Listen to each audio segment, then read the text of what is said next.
नमस्कार। BEd second year विषय संस्कृत, और हम लोगों ने लास्ट बात की थी कि जो संस्कृत पाठ्य पुस्तक है उसकी कौन कौन सी विशेषताएं होती है। विशेषताओं की बात करते हुए हमने शैक्षिक विशेषताएं देखी थी। आज हम लोग भौतिक विशेषता की बात करेंगे कि जो पाठ्य पुस्तक है, संस्कृत की किताब है, उसमें भौतिक विशेषताएं कौन कौन सी होनी चाहिए या भौतिक विशेषताएं कौन कौन सी होती है।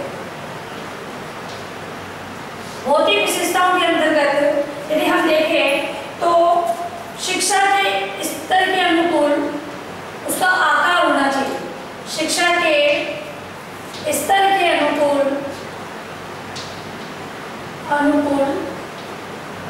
आकार।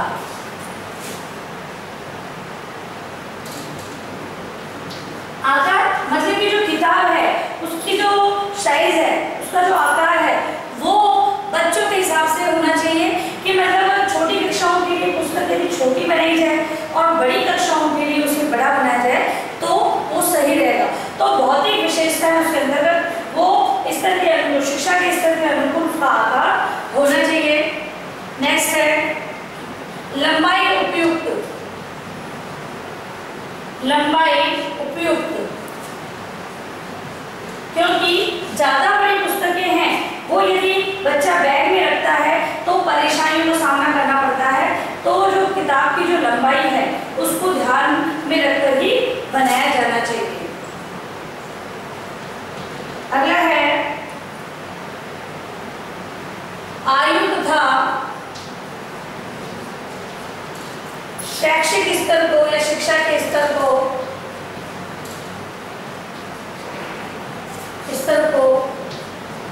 ध्यान में रखकर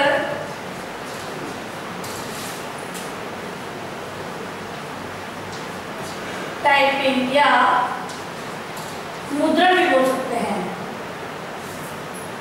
मतलब कि जो किताब है, संस्कृत की पाठ्य पुस्तक है, वो बच्चे की आयु को माने तो क्या बच्चा या छोटा बालक है उसको चित्रों के माध्यम से अगर पुस्तक छापी जाए और पढ़ाया जाए तो बच्चा अच्छा सीखेगा।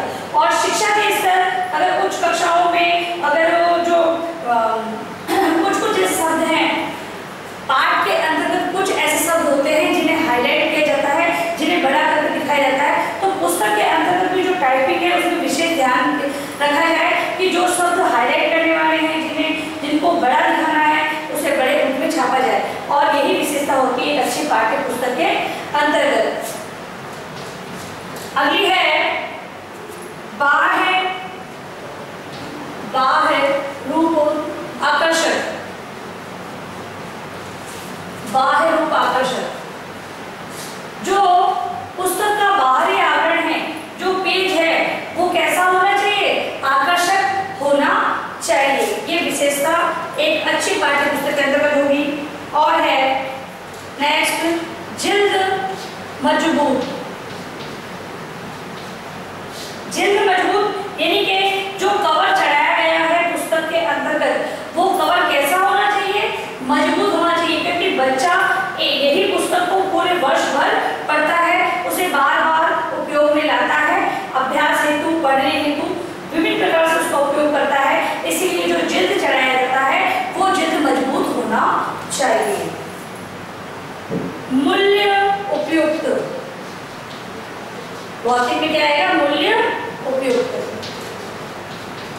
पाठ्य पुस्तक का मूल्य वैसे तो जो गवर्नमेंट विद्यालय हैं वहां पर पुस्तकें निःशुल्क दी जाती है बच्चों को, लेकिन जो ये पुस्तकें छप रही हैं उनका मूल्य भी कैसा होना चाहिए? रिजनेबल होना चाहिए। वो बच्चे की मतलब कि आर्थिक स्थिति, मतलब कि जो बच्चा है उसे खरीद सके, इस प्रकार का मूल्य होना चाहिए। तो भौतिक विशेषताओं के अंतर्गत हम लोगों ने ये सारी बातें समझी। आज हम लोग बात करेंगे पाठ्य पुस्तक के मूल्यांकन के मापदंड, या हम कहेंगे कि संस्कृत पाठ्य पुस्तक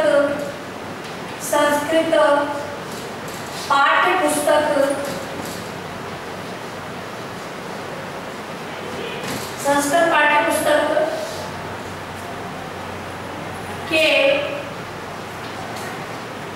संस्कृत पाठ्य पुस्तकों के मूल्यांकन के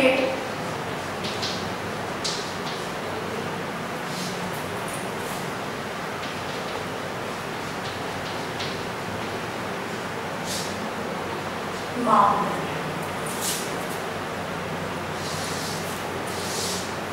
क्या मतलब कि जो संस्कृत पुस्तक है उसका मूल्यांकन कि वो सही है या नहीं है किन आधारों पर किया जा सकता है।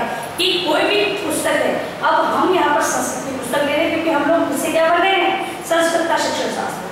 तो वही बात हम करेंगे कि पाठ्य पुस्तकों के मूल्यांकन के मापदंड कि किस आधार पर मूल्यांकन किया जाए। जैसे कि हम बच्चे की अगर हम शैक्षिक निष्पत्ति की बात करते हैं तो प्रथम परक, द्वितीय परक, तृतीय परक, अर्धवार्षिक और वार्षिक परीक्षाओं का आयोजन करवाकर उनकी शैक्षिक निष्पत्ति का पता हम लोग लगाते हैं।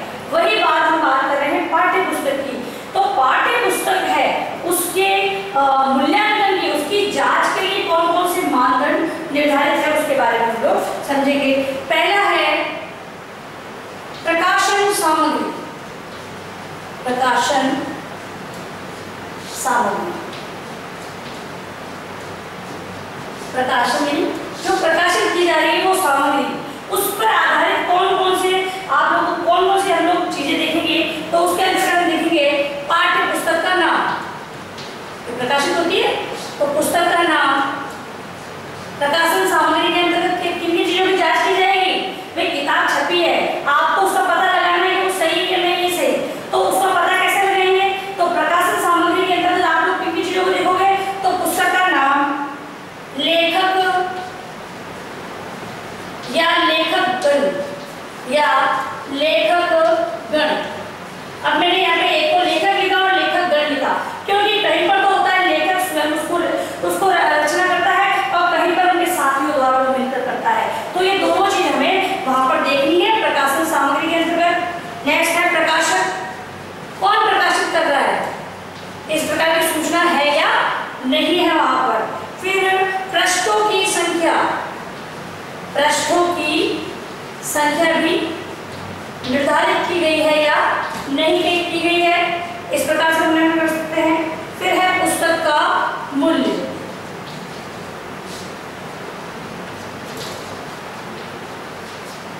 ठीक है। तो प्रकाशन संबंधित सामग्री उसके अंतर्गत किन चीजों द्वारा पुस्तक को जांचा जाएगा। तो इन चीजों द्वारा, इन तथ्यों को हम लोग देखेंगे पुस्तक के अंतर्गत और उसका मूल्यांकन करेंगे। पहले देखा पुस्तक का नाम ही गलत लिखा हुआ है, कहीं कहीं पर होता है। अगर हम व्याकरण की दृष्टि से देखें तो पुस्तक का नाम कोई लेकर गलत छाप देते हैं, तो हम क्या बोलेंगे मूल्यांकन में हमने क्या देखा कि पुस्तक का नाम सही नहीं छपा है। इस प्रकार से हमने मूल्यांकन किया। लेखक, तो लेखक मान लो लेखक ने स्वयं के नाम के बहुत सारे नाम डाल दिए तो ये भी गलती है, तो वहां पर लेखक का नाम आना चाहिए।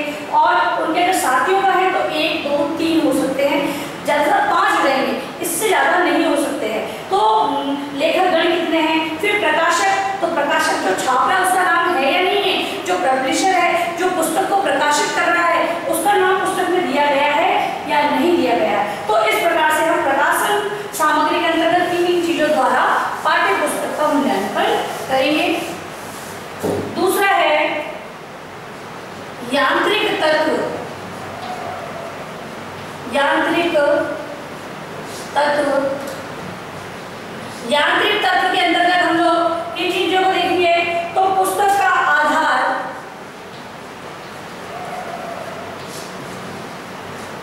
आधार तथा साज सज्जा।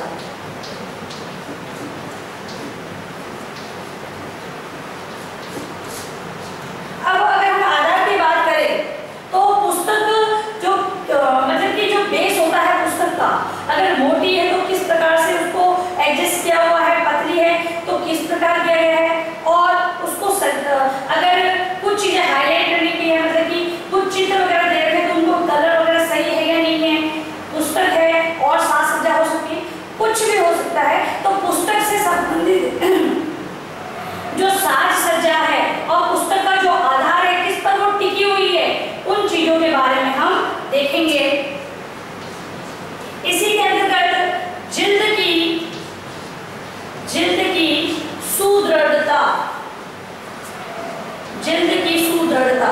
मतलब कि जो जिल्द है वो सु मतलब अच्छी, दृढ़ मतलब मजबूत। अच्छी जिल्द कैसी हो?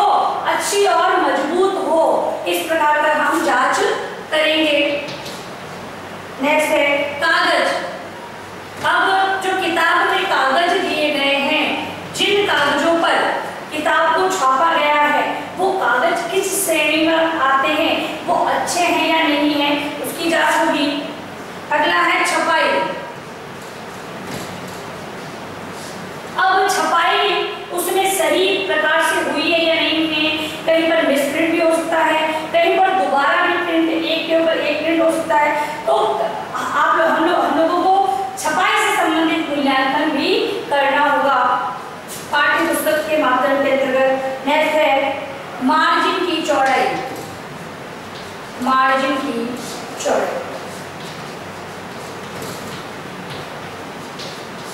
अब अगर हम किताब की बात करें तो आपने देखा होगा किताब के अंदर ऊपर थोड़ी व्हाइट पट्टी छोड़ी हुई होती है, साइड में होती है और नीचे होती है व्हाइट पट्टी। ठीक है, किताब जो छपती है तो आप पेज देखेंगे, पेज में ऊपर से लेकर नीचे तक पूरा लिखा हुआ नहीं होता है, वहां पर थोड़ा थोड़ा मार्जिन छोड़ा होता है, कहीं पर कोई नोट डालने के लिए, कभी पंच करने के लिए या फिर स्प्रेड बाइंडिंग वगैरह करवानी हो तो इसलिए मार्जिन की व्यवस्था एक पुस्तक में दी हुई है या नहीं दी हुई है, इसका भी मूल्यांकन करना होता है। तो ये सारे थे यांत्रिक तत्व जिसको हम मानदंडों के अंतर्गत कहेंगे। अगला है संगठन। पुस्तक का क्या संगठन किस प्रकार किया गया, संगठित करना। तो संगठन के अंतर्गत पाठों की सामान्य योजना, पाठों की सामान्य योजना मतलब जो पाठ दिए गए हैं वो सामान्य योजना पर आधारित है या नहीं है, मतलब कि जो पाठों का क्रम दिया होता है वो सही है या नहीं है, हम संगठन से संबंधित इन तथ्यों को मापदंड के अंतर्गत देखेंगे। नेक्स्ट है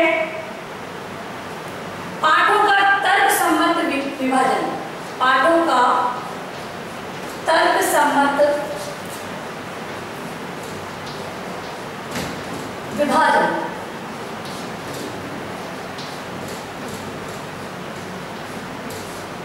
पाठों का तर्कसम्मत विभाजन मतलब कि एक लेखक ने जो पाठों का विभाजन किया गया है वो तर्कपूर्ण होना चाहिए, मतलब कि उसने गद्य दिए, गद्य पाठों का समावेश किया, फिर उसने रचना से संबंधित पाठ डाले, फिर उसने पद्य का किया, तो डिवाइडेशन जो किया है उसने वो तर्कसम्मत होना चाहिए। मतलब कि बालकों के अगर मानसिक स्तर आयु की बात करें तो उनके आधार पर वो सही होना चाहिए।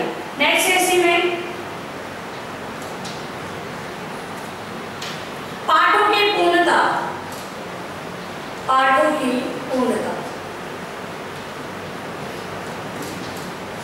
अगर संस्कृत में पाठों की पूर्णता की हम लोग बात करते हैं तो नाटक अगर दिया है, सपोज अगर नाटक अगर किसी किताब में दिया गया है, बच्चों के पाठ्य पुस्तक के अंतर्गत कोई नाटक दिया गया है तो उस नाटक का पूरा अंश बच्चों को पढ़ाया जाना चाहिए उसी कक्षा में। हम कहें कि आधा अंश इस कक्षा में, आधा उस कक्षा में, तो जो नाटक है वो एक अंक जो दिया होता है, एक अंश या अंक दिया होता है, उसको यदि पूरा नहीं बताया जाएगा तो बच्चों को समझने में कठिनाई होगी। इसीलिए नाटक का जो अंक है, हम यहाँ पर नाटक की ही उदाहरण ले रहे हैं, और वही अगर हम श्लोक अगर पद्य की करें तो जो श्लोक वगैरह है, कोई श्लोक दे रखा है या कोई काव्य पाठ उसके अंतर्गत दिया गया है तो उसे पूरा ही दिया होना चाहिए। यदि वो अधूरा दिया है तो उसका भावार्थ बालक नहीं समझ पाएगा। तो हमें ये भी देखना है कि पाठों की पूर्णता है या नहीं है। फिर है सारांश। सभी को पता है कि पुस्तक के अंत में सारांश दिया होता है और पुस्तक के अंदर हमें देखना है कि वो सारांश दिया गया है या नहीं दिया गया। अब अगला है प्रस्तुतिकरण। किसका प्रस्तुतिकरण? पाठ्य पुस्तक का प्रस्तुतिकरण। प्रस्तुतिकरण अब जो पाठ्य पुस्तक छपी है वो प्रस्तुतिकरण कर रही है या नहीं कर रही है, उसका मूल्यांकन किस प्रकार किया जाएगा? तो शैली, मतलब कि जो लिखा गया है वो किस शैली में लिखा गया है, बालकों के अनुसार है या भी नहीं है, वो सारी जांच मूल्यांकन के माध्यम के अंतर्गत आएगी। फिर है भाषा। भाषा कैसी है, क्लिष्ट है, सरल है, किस प्रकार की है, उसके बारे में जानकारी। नेक्स्ट है निष्पक्षता। अब पाठ्य पुस्तक में निष्पक्षता कैसे आएगी, तो निष्पक्ष मतलब कि सभी पाठों का समावेश, क्योंकि 10वीं कक्षा में यदि हम बात करें तो उस कक्षा के अंतर्गत, या उदाहरण 10वीं कक्षा का लेते हैं, वहां पर बालक को समझदार भी हो जाता है, तो वहां पर आकर बालक को गद्य पद्य रचना छंद अलंकार सभी से संबंधित पाठों को उसे पढ़ना होता है। तो एक लेखक को जब पुस्तक का निर्माण वो करे तो उसे निष्पक्ष होकर पाठों किताब के अंतर्गत पाठों को मतलब कि विभाजन करना चाहिए, ताकि जो बच्चे हैं वो सभी के बारे में जानकारी प्राप्त कर सके, यानी कि गद्य पद्य अलंकार रचना सभी के बारे में जानकारी वो समान रूप से ग्रहण कर सके। इसी प्रकार निष्पक्षता को लेते हुए पाठ्य पुस्तक का निर्माण करना चाहिए। नेक्स्ट है, अब प्रस्तुतिकरण के बाद हम लोग देखेंगे उदाहरण। अब जो किताब है उसमें उदाहरण दिए गए हैं या नहीं दिए गए हैं, दिए गए हैं वो पाठों से संबंधित है भी या नहीं है, उनके बारे में भी जानकारी होनी चाहिए। तो उदाहरणों की शुद्धता, उदाहरणों की शुद्धता, उदाहरण कैसे होने चाहिए, शुद्ध होने चाहिए, मतलब कि उसे ज्ञात हो सके कि ये उदाहरण किसके बारे में दिए गए हैं, वो ज्ञात हो जाना चाहिए। अगला है गुण।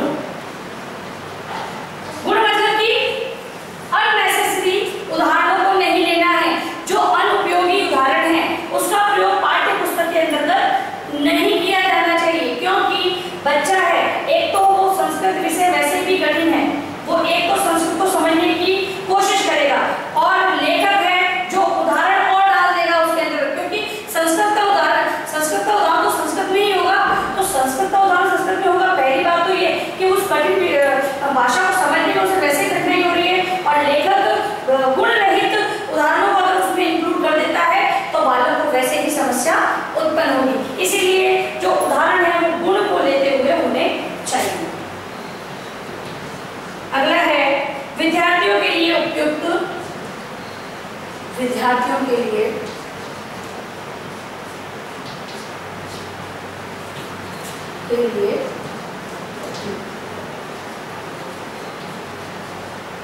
विद्यार्थियों के लिए उपयुक्त मतलब जो विद्यार्थी है, जो बालक है, जब इस पाठ्य पुस्तक को स्वयं पढ़ने की कोशिश करे, या हम बात करें स्वाध्याय की, तो बालक यदि स्वाध्याय कर रहा है तब ये उदाहरणों के माध्यम से वो स्वयं भी समझ सके उदाहरण किस प्रकार के होने चाहिए। इस प्रकार से विद्यार्थियों के लिए उपयुक्त होने चाहिए। नेक्स्ट है इसमें चित्र।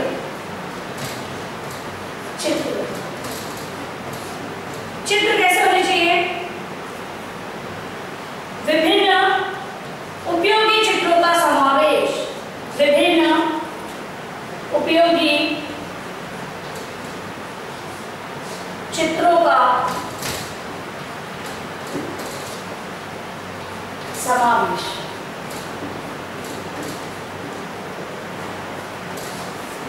मतलब कि जो चित्र दिए गए हैं, मतलब कि अगर हमने पहले भी बात की थी कि जब चित्रों के माध्यम से बच्चों को समझाया जाता है बच्चे आसानी से समझ लेते हैं, तो वही बात है कि पाठ में अगर हमने उदाहरण बात की थी नाटक की, यानी कोई नाटक है, उसका प्रथम अंक है, द्वितीय अंक है और तृतीय अंक है, 3 अंकों में ये नाटक विभाजित है। तो पहले में अलग चित्र होना चाहिए, चित्र क्रमांक 1, चित्र क्रमांक 2 और चित्र क्रमांक 3 का प्रयोग यहाँ पर होना चाहिए।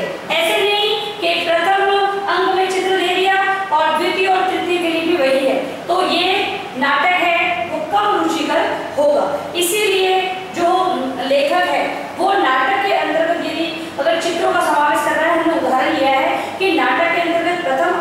अंतर्गत चित्र क्रमांक 1, चित्र क्रमांक 2 और चित्र क्रमांक 3 का उपयोग करें, ताकि बच्चे हैं वो उस चित्र के माध्यम से अपने चित्र अधिगम को और अच्छा बना लें।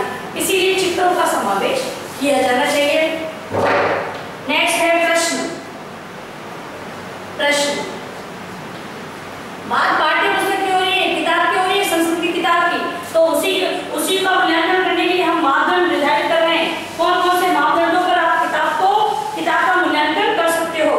तो पहला है, प्रश्न कैसे होने चाहिए, पाठ्य पुस्तक से संबंधित, पाठ्य पुस्तक से संबंधित। अब हम विचार करेंगे कि जो लेखक पुस्तक बना रहा है, तो पाठ्य पुस्तक जो पाठ देगा उसी के आधार पर जो प्रश्न बनाएगा वो अलग क्यों बनाएगा।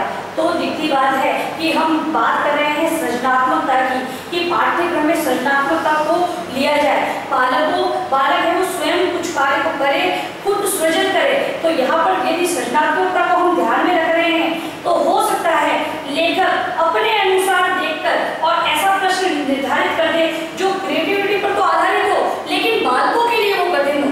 तो इसी प्रकार से जो प्रश्न है वो कैसे होने चाहिए, पाठ्य पुस्तक से संबंधित होने चाहिए। क्योंकि हम जो अभ्यास प्रश्न देते हैं ना, अभ्यास प्रश्न जो होते हैं उसके अंदर कभी कभी देखते हैं कि उसमें स्वयं को मतलब कि स्वयं को समझकर उसको आंसर लिखना होता है, उत्तर लिखना होता है। तो वहीं पर भाई एक अध्यापक है वो तो पाठ को समझेगा और लिख देगा, लेकिन बालकों के लिए समस्या उत्पन्न होती है। इसीलिए जो प्रश्न है वो पाठ्य पुस्तक से संबंधित भी होने चाहिए।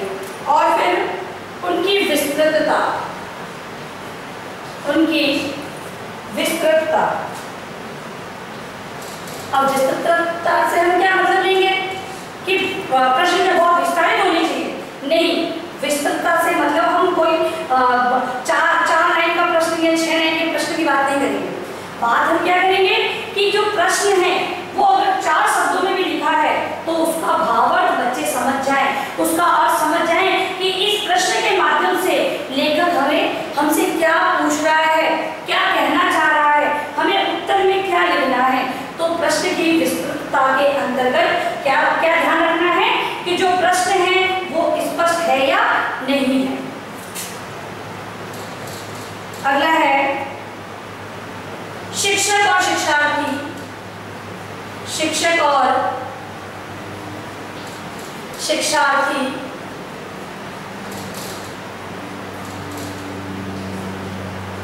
के दृष्टिकोण से महत्व, मतलब कि जो प्रश्न है और अगर हम देखें तो बालकों के लिए और अध्यापक दोनों के लिए जो प्रश्न है वो कैसे होने चाहिए, महत्वपूर्ण होने चाहिए। भाई प्रश्न है, पहला प्रश्न दे दिया एक शब्द का, फिर अगर अभ्यास में भी वही प्रश्न दोहरा दिया, तो इससे क्या होगा, बच्चे का क्या आईक्यू बढ़ेगा? नहीं, उससे बच्चे का आईक्यू नहीं बढ़ेगा। तो बच्चे के अंदर तर्क करने की शक्ति हो, इस दृष्टिकोण से प्रश्नों का निर्माण करना चाहिए। और अध्यापक है, अध्यापकों के लिए जो प्रश्नों का निर्माण किया जा रहा है कि आजकल जो पुस्तकें छप रही हैं उसके अंतर्गत अध्यापक क्रिया और विद्यार्थी क्रिया अलग अलग दे रखी होती है। तो वही हम बात करेंगे कि शिक्षक और शिक्षार्थी दोनों के महत्व की दृष्टि से प्रश्न है वो सही होने चाहिए या महत्व रखते हो ऐसे होने चाहिए।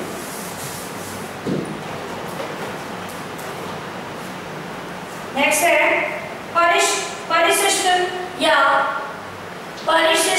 अनुक्रमणिका। परिशिष्ट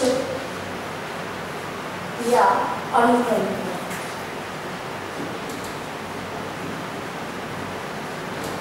सभी को पता है पुस्तक में आगे ही परिशिष्ट या अनुक्रमणिका दी हुई होती है। तो उसके अंतर्गत क्या लिखना है, उसके अंतर्गत हम क्या उल्लंघन करेंगे,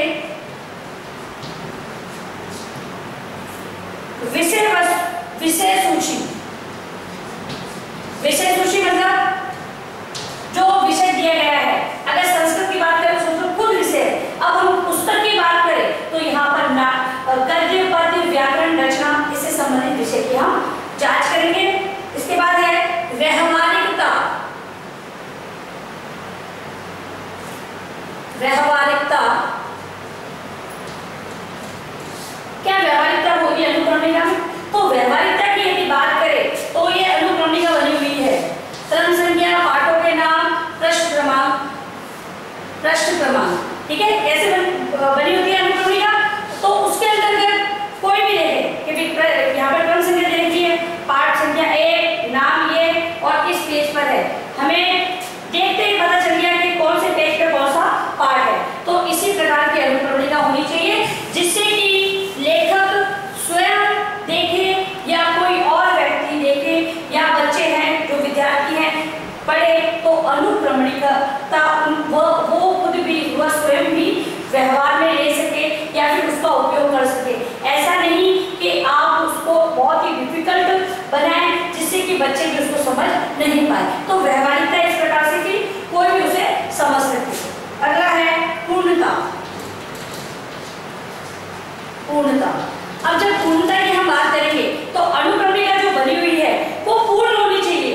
जो आप लोगों ने मतलब जो लेखक ने पाठ्य पुस्तक का निर्माण किया है वो जिन जिन पाठों को पुस्तक के अंतर्गत दे रहा है उनको डिटेल में वो यहाँ पर लिखे। ऐसा नहीं कि पाठ एक का दूसरा भाग है तो 2 भाग है तो वो दोनों भागों को यहाँ पर नहीं दर्शाए, केवल एक ही भाग को दर्शाए, तो उसे दोनों भागों को यहाँ दर्शाना होगा। तो पूर्णता होनी चाहिए। लास्ट है महत्व। अनुक्रमणिका में क्या महत्व होगा?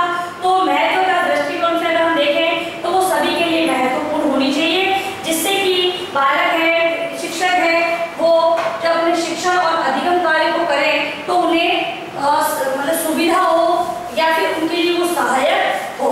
इस प्रकार से हम लोग संस्कृत पाठ्य पुस्तक के मूल्यांकन के निम्न मापदंडों के आधार पर हम लोग एक पुस्तक का मूल्यांकन कर सकते हैं। और अंत में आप लोग लिखेंगे गृह कार्य प्रश्न।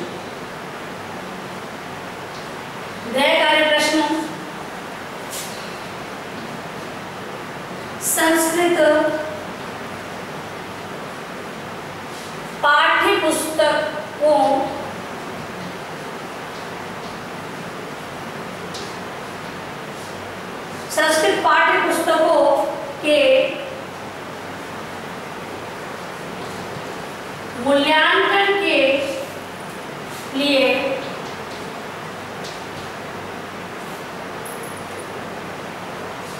निर्धारित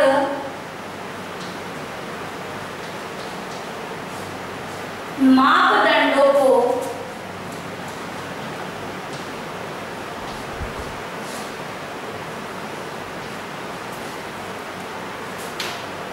लिखिए। जो लास्ट टॉपिक हम लोगों ने पढ़ा है उसी को आप लोगों को गृहकार्य प्रश्न के रूप में अपनी उत्तर पुस्तिका में लिखना है। और अंत में आप लोगों से निवेदन है कि आप लोग जब भी घर से बाहर जाएं तो मास्क पहने या फेस को कवर